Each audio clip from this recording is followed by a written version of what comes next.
الحمد لله الذي يبدع الأخلاق والعظيم والصلاة والسلام على من كان نبيا وآدم بين الماء والطين وعلى آله وأصحابه الطيبين الطاهرين أما بعد فأعوذ بالله من الشيطان الرجيم بسم الله الرحمن الرحيم إن الله على كل شيء قدير صدق الله مولانا العظيم وبلغنا رسوله النبي الأمين الكريم ونحن على ذلك لمن الشاهدين والشاكرين والحمد لله رب العالمين. منبر نور پر جلوہ فرما لائق صد تعظیم و احترام سادات کرام علماء ملت اسلامیہ و حاضرین عرس برادران اہل سنت قابل احترام حضور دوستوں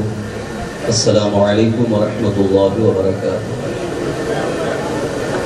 حصول برکت کے لیے آئیے مراحل مل کر بڑے ہی ادب و احترام اور خلوص و محبت کے ساتھ آقا نامدار مدینے کے تاجدار ہم غریبوں کے غمگسار ارواحنا فداء جناب محمد رسول اللہ صلی اللہ تعالی علیہ وآلہ وسلم کی بارگاہ بے کسب نامی جھوم جھوم کر بآواز بلند درود و سلام کا نذرانہ پیش کرنے پڑھیں. اللہم صلی وسلم علی سیدنا مولانا محمد معین الجود والکرم وآلہ الکرام وابنہ الکریم وبارک وسلم صلاۃ و سلام علیک یا رسول اللہ صلاۃ و سلام علیک یا حبیب اللہ. آج کی اس مبارک شب میں ہم اور آپ اللہ کے ایک عظیم مقرب ولی کامل عارف باللہ واصل الی اللہ سلطان التارکین محبوب یزدانی قطب ربانی حضرت سیدنا سید اشرف جہانگیر سمنانی رضی اللہ عنہ کی بارگاہ میں خراج عقیدت پیش کرنے کے لیے حاضر آئے. بارگاہ مخدوم پاک سے فیض و برکات جو تقسیم ہو رہے ہیں الحمدللہ ہم اور آپ اس کا بے شمار حصہ پا رہے ہیں. میں بہت زیادہ تفصیل میں نہ جا کر بڑے ہی اختصار کے ساتھ کچھ اہم معروضات آپ کی گوش گزار کرنے کی سعادت حاصل کر رہا ہوں. اس سے بیشتر سرکار سیدنا مخدوم سمنانی رضی اللہ عنہ کی بارگاہ میں نذرانہ محبت پیش کرتے ہوئے چند اشعار تحت اللفظ عرض کر رہا ہوں جو آپ کی شان میں بڑی عظیم اشعار ہیں. ولایت کے چمن کی تازگی مخدوم سمنا ہے، ولایت کے چمن کی تازگی مخدوم سمنا ہے، دیار ہند میں فیض علی مخدوم سمنا ہے. ابد تک جس سے مہکیں گے مہینے سال اور صدیاں، ابد تک جس سے مہکیں گے مہینے سال اور صدیاں، مدینے کے چمن کی وہ کلی مخدوم سمنا ہے. لگا کر تخت کو ٹھوکر لباس فقر اپنایا، لگا کر تخت کو ٹھوکر لباس فقر اپنایا، دل مسلم کو ایک نور خودی مخدوم سمنا ہے. جہان فکر و فن جس کی تجلی سے ہوا روشن، جہان فکر و فن جس کی تجلی سے ہوا روشن، وہ مہتاب علوم حیدری مخدوم سمنا ہے، وہ مہتاب علوم حیدری مخدوم سمنا ہیں. نسب میں ہیں منور آیت تطہیر کے تارے، نسب میں ہیں منور آیت تطہیر کے تارے، نگاہ و روح کی پاکیزگی مخدوم سمنا ہے. جبریل امی بھی جن کے نانا کے خادم ہیں، جبریل امی بھی جن کے نانا جان کے خادم، کہ چوچھا میں وہی صفت نبی مخدوم سمنا ہے. بسے ہیں شخصیت میں سیرت صدیق کے جوہر، حیا میں عکس عثمان غنی مخدوم سمنا ہیں. نبی کے حسن کی تابش ہے ان کے خانوادے میں، نبی کے حسن کی تابش ہے ان کے خانوادے میں کہ فرزند رسول ہاشمی مخدوم سمنان، فلک کی دونوں آنکھیں ان کے جلوے دیکھا کرتی ہیں۔ نعرہ تکبیر۔ درود شریف پڑھ لیں۔ اللہم صلی وسلم علی سیدنا مولانا وعلى الجود والكرم وآله الكرام وابنه الكريم وبارك وسلم صلاة وسلام عليك يا رسول الله صلاة وسلام عليك يا حبيب الله۔ حضرات محترم، بس مختصر انداز میں ایک خاص فکر آپ تک پہنچانے کی سعادت حاصل کر رہا ہوں۔ قرآن کریم میں اللہ تبارک و تعالیٰ کا فرمان ان اللہ علی کل شیء قدیر، بہت ہی آسان ترجمہ میں سمجھتا ہوں کہ ہر مسلمان کی زبان پر یہ ہوگا۔ بے شک اللہ ہر چیز پر قادر ہے۔ ان اللہ علی کل شیء قدیر، یہ اللہ تعالیٰ کا فرمان ہے۔ قرآن کریم میں اللہ تعالیٰ کا ارشاد ہے، پڑھتے ہیں، سنتے ہیں، لیکن کبھی آپ نے اس پر غور نہ کیا ہوگا۔ تھوڑی سی توجہ کی ضرورت ہے۔ آج ہم اولیاء اللہ کی بارگاہ میں حاضری دیتے ہیں، اللہ کے ولیوں کی بارگاہ سے ہماری عقیدت اس قدر گہری ہے کہ ہم اپنی دنیاوی اور اخروی کامیابی اور نجات اسی عقیدت میں سمجھ رہے ہیں۔ الحمدللہ، بلا شک و شبہ اولیاء اللہ کے دامن سے جو وابستہ ہوتا ہے اس کا ایمان محفوظ ہوتا ہے، وہ شیطان کے مکر سے محفوظ ہو جاتا ہے، اللہ تعالیٰ کا اس پر خصوصی فضل و کرم ہوتا ہے۔ یہی وجہ ہے کہ اللہ تبارک و تعالیٰ کے اس ارشاد کی روشنی میں آج تک ہمیں علماء ربانیین یہی نصیحت فرماتے رہے کہ اللہ والوں کے ساتھ رہو، اللہ والوں کے دامن سے وابستہ رہو اور ان سے اپنا تعلق مضبوطی کے ساتھ قائم رکھو۔ حضرات محترم، ضرورت کیوں پیش آئی؟ آج ایک سوال یہ ہوتا ہے، جب ہمارے پاس قرآن ہے، جب ہمارے پاس احادیث رسول اللہ ہیں، تو پھر اللہ کے ولیوں سے ہمارا تعلق کیوں ضرور ہے؟ ولیوں کے پاس جانے کی ضرورت کیا ہے؟ بہت سارے لوگ اس بارے میں ابھی تک کنفیوژن میں ہیں کہ اللہ کے ولیوں کی بارگاہ میں جانے کی ضرورت کیا ہے، جب قرآن ہمارے پاس موجود ہے، احادیث رسول موجود ہیں اور قرآن سراپا ہدایت ہے۔ قرآن کریم ہمارے لیے مکمل ہدایت کا ایک عظیم سا چشمہ ہے، تو پھر قرآن کو چھوڑ کر، حدیث رسول صلی اللہ علیہ وسلم کو چھوڑ کر ولیوں کے پاس جانے کی کیا ضرورت ہے؟ آج میں اس سلسلے میں ایک بات آپ کے ذہن میں بٹھانا چاہوں گا۔ قرآن یقیناً ہماری ہدایت کے لیے نازل ہوا، احادیث کریمہ قرآن کریم کی آیات کی تشریح کے لیے، احادیث کریمہ کی روشنی میں ہم قرآن سمجھیں۔ لیکن آپ مجھے بتائیں کہ قرآن کریم میں جتنے احکام ہیں، قرآن مقدس میں جو اللہ تبارک و تعالیٰ کے احکام ہیں، ان احکام کی باریکی کو کیا ہر کس و ناقص سمجھ سکتا ہے؟ اللہ تعالیٰ کے احکام کو قرآن کریم میں پڑھنے والا ہو سکتا ہو دوسرے انداز سے سمجھ لے، یا اس کا غلط مفہوم اس کو سمجھنے کی کوشش کرے، یا اس کا غلط طریقہ اپنانے کی کوشش کرے، لیکن آپ کو میں بتاتا چلوں کہ قرآن کریم کے جو احکام ہیں، یہاں تک کہ ان احکام کی تشریح احادیث رسول اللہ صلی اللہ علیہ وسلم میں ہے، مگر مزاج شریعت اللہ کے ولیوں سے ہمیں ملتا ہے۔ شریعت کی باریکی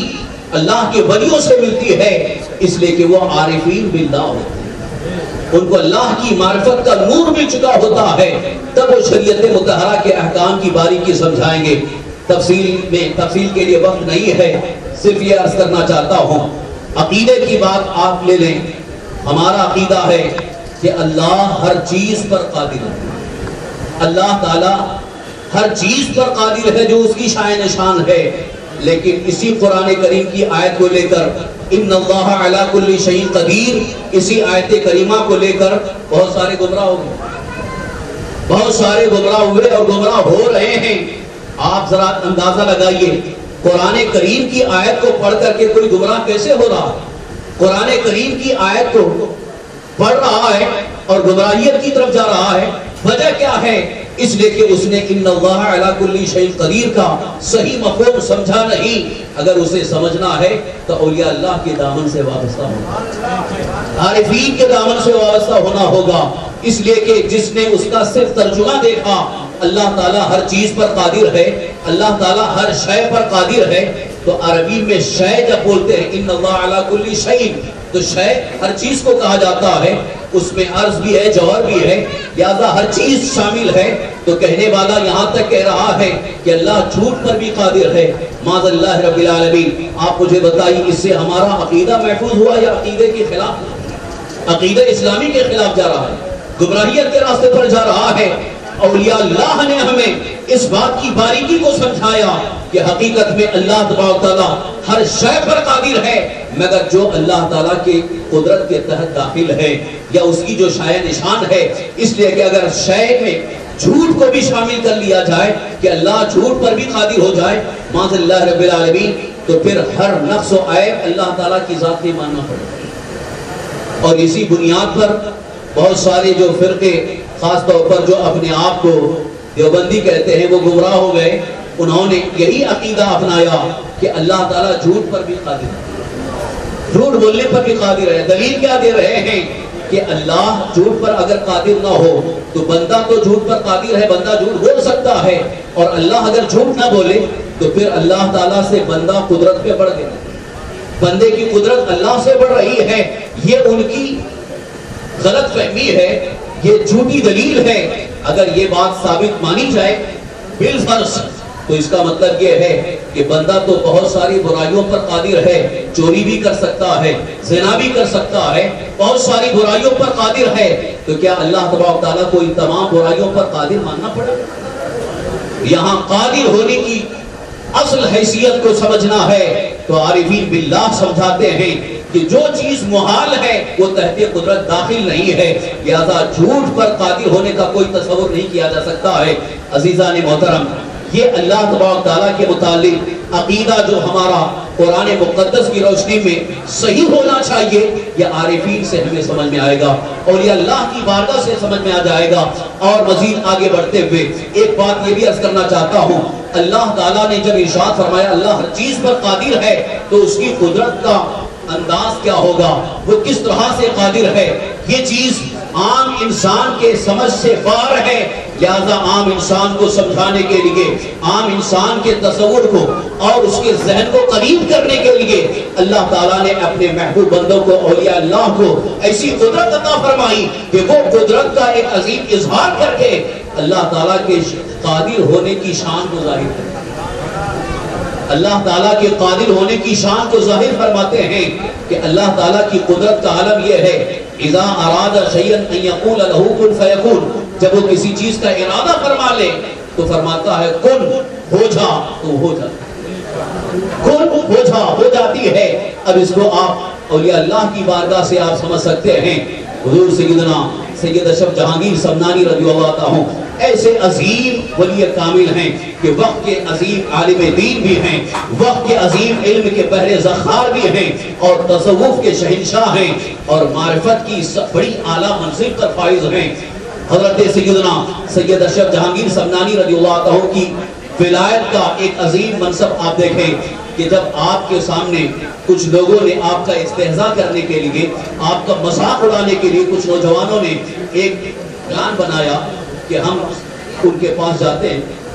ایک کو جنازے میں رکھ کر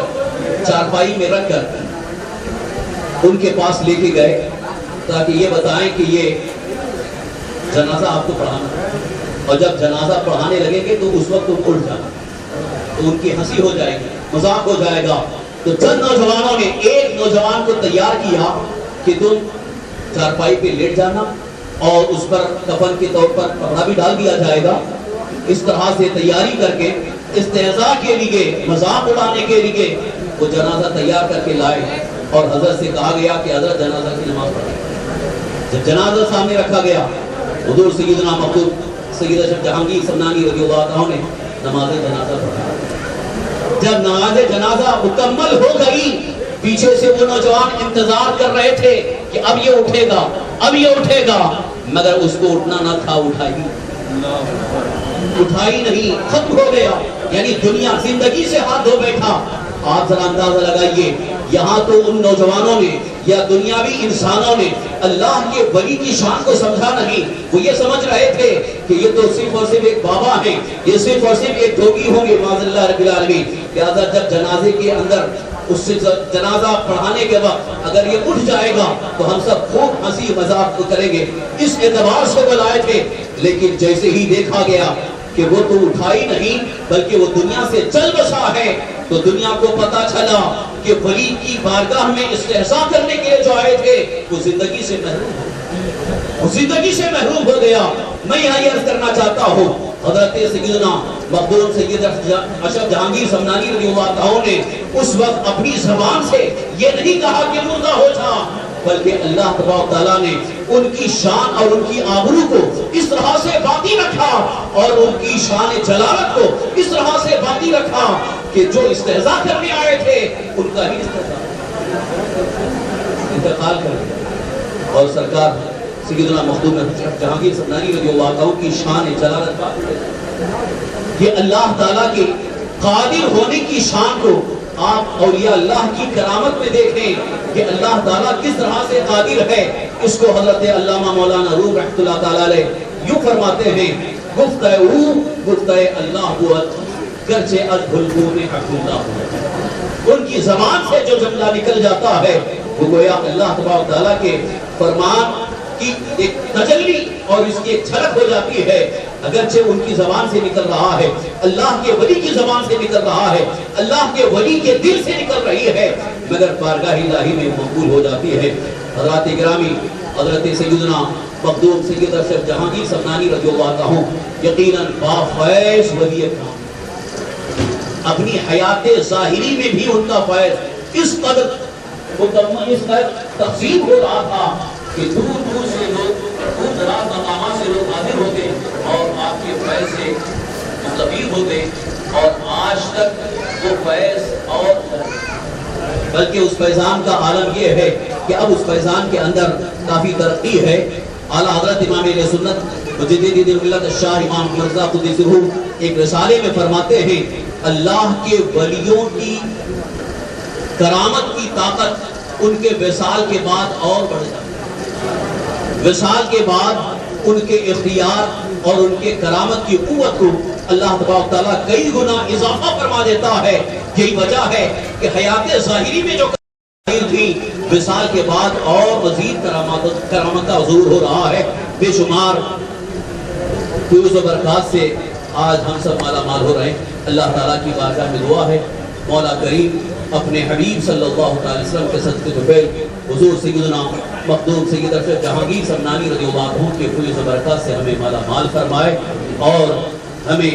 عقیدہ اہل سنت و جماعت پر قائم رکھے، ایمان پر زندہ رکھے، ایمان پر خاتمہ نصیب فرمائے۔ آمین بجاہ نبی الامین علیہ الصلوۃ والتسلیم، وما علینا الا البلاغ المبین۔ السلام علیکم۔